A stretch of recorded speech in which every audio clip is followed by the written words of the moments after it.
Olá pessoal, sou Adnan Hortolã, novamente com vocês e para falar nesse quadro Papo de Política. Eu quero compartilhar com vocês as experiências que eu tenho, 30 anos de gestão pública, sou mestre em Política e Gestão da Educação, professor universitário também há 30 anos nessa área de política, nessa área de sociologia, de história.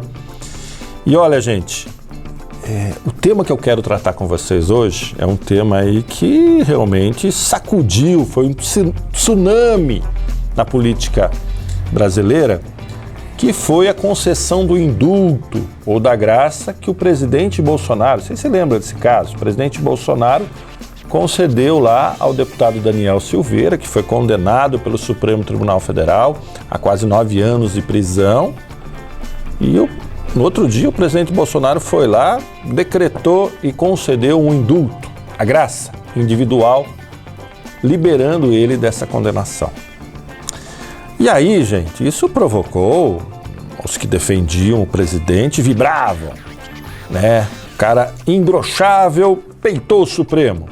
Obviamente, quem é contrário ao presidente Bolsonaro criticou. Isso é coisa de ditador, de quem está preparando uma ditadura, passar por cima de uma decisão da justiça, principalmente numa situação em que o cara trucidou o Supremo. Daniel Silveira realmente teve lá palavras chulas contra o Supremo, contra os ministros do Supremo.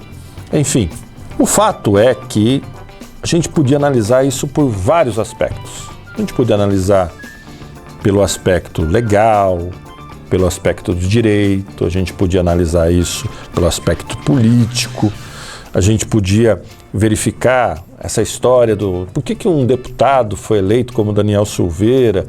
A única coisa que ele fez foi praticamente quebrar a placa lá da vereadora Marielle, que foi assassinada. Enfim, tem vários aspectos que a gente pode analisar. Se essa condenação é uma condenação realmente justa, porque afinal de contas ele é um deputado que tem imunidade parlamentar, por mais que tenham sido chulas as palavras, né, era o Congresso Nacional que deveria julgar e não o Supremo, que julgou em causa própria, enfim, tinha muitos aspectos para a gente analisar. Mas não é sobre isso que eu quero falar com vocês. O que eu quero discutir com vocês é o seguinte: por que é que a nossa Constituição, que é uma Constituição moderna, republicana, uma Constituição democrática, tem lá um artigo que concede ao presidente da República o poder de revogar uma decisão da Justiça, o poder de conceder indulto, conceder graça a uma pessoa condenada. De onde que vem isso daí? E aí, a gente precisa entender um pouco das tradições políticas. A gente tem que voltar um pouco no passado, tá? Há milhares de anos atrás, inclusive. Você que é cristão deve se lembrar desse fato que eu vou tratar contigo. Pilatos tinha lá 2 condenados, Jesus e Barrabás, e por ocasião da Páscoa ele poderia indultar alguém, pediu ao povo que estava lá reunido, Jesus ou Barrabás. A população, aquela população reunida, escolheu Barrabás para libertar e com isso Jesus foi condenado, foi crucificado.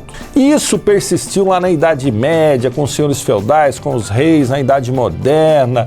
Isso persistiu bastante. No Brasil, vocês se recordam, né? Quem conhece um pouco de história, se recorda que a gente tinha lá na época do Império, ao invés de 3 poderes, executivo, legislativo e judiciário, tinha um 4º poder. A gente tinha o poder moderador, que estava acima do executivo, legislativo e judiciário. Quando tinha conflito entre eles, quem entrava em cena? O poder moderador, que era exercido pelo imperador. Mas por que é que esse dispositivo permaneceu com a proclamação da República e permaneceu com a Constituição Democrática de 88? Da mesma forma, gente, que a gente vê as carroças andando pela rua, mesmo depois que 100 anos que Henry Ford popularizou o uso dos automóveis, dos veículos de combustão interna, da mesma forma temos dispositivos que ainda são tradicionais e que permanecem na nossa Constituição, como é esse caso da possibilidade do presidente de revogar uma decisão na Justiça. Para terminar, gente, eu quero fazer um exercício com vocês, um exercício de uma realidade paralela, para que a gente possa entender, porque muitas vezes as nossas opiniões são mais movidas pela paixão de um time do que pela racionalidade. Então, nessa realidade paralela, vamos supor que ao invés de Bolsonaro, Haddad tivesse ganho as eleições presidenciais em 2018. Provavelmente, uma das primeiras medidas que ele tomaria fosse corrigir aquilo que ele considerava, e o partido, e o grupo político dele considerava como uma grande injustiça, que foi a condenação do ex-presidente Lula, à época, que havia sido condenado por uma perseguição pessoal, que eles consideravam dessa forma, uma perseguição pessoal do ex-juiz Sérgio Moro, que de fato depois teve uma revisão no próprio Supremo. Mas à época, Haddad assumindo a presidência, imagine só, ele concedendo o indulto, a graça ao ex-presidente Lula e perdoando todos as suas condenações, eliminando todas as suas condenações. O que ia acontecer? Quem está criticando hoje estaria defendendo. E quem defende com unhas e dentes o presidente Bolsonaro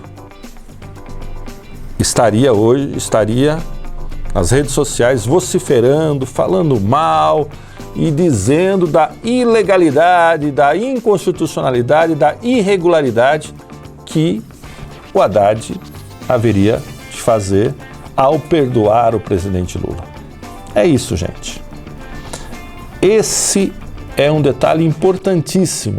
E é por isso que você pode questionar, você pode criticar, mas a importância da nossa Constituição, a importância das pessoas respeitarem e estarem submetidas a uma Constituição. Porque ela é que baliza, ela que determina até que ponto você pode ir ou você não pode ir. Aquilo que o próprio Bolsonaro gosta de dizer, jogar nas 4 linhas da Constituição. Ou seja, se está lá dentro da Constituição, não precisa nem de VAR. O gol valeu e segue o jogo. É exatamente isso. E a nossa Constituição, gente, é uma Constituição muito moderna, é uma Constituição que ela é uma das mais avançadas do mundo. Por isso, a leitura de hoje para você, que eu recomendo, é ler a Constituição. Vai lá no Google e coloca Constituição Brasileira. Você vai estar lá, ela sofreu várias mudanças, ela sofreu várias emendas. Você coloca lá, você vai conhecer a Constituição e todas as suas emendas. E você vai se surpreender realmente. Porque muita gente fala da Constituição, eu defendo, eu sou contra, mas são poucas pessoas que leram efetivamente a Constituição. Você vai se surpreender. Então, dica de leitura de hoje, leia a Constituição Brasileira. Ok, gente? Muito obrigado, valeu. Não esquece de dar um like, tá? Não esquece de dar um like aí no nosso canal, porque afinal de contas, gasolina tá cara, né? E a gente precisa da ajuda sua. Tá ok, gente? Muito obrigado, um abraço e até a próxima.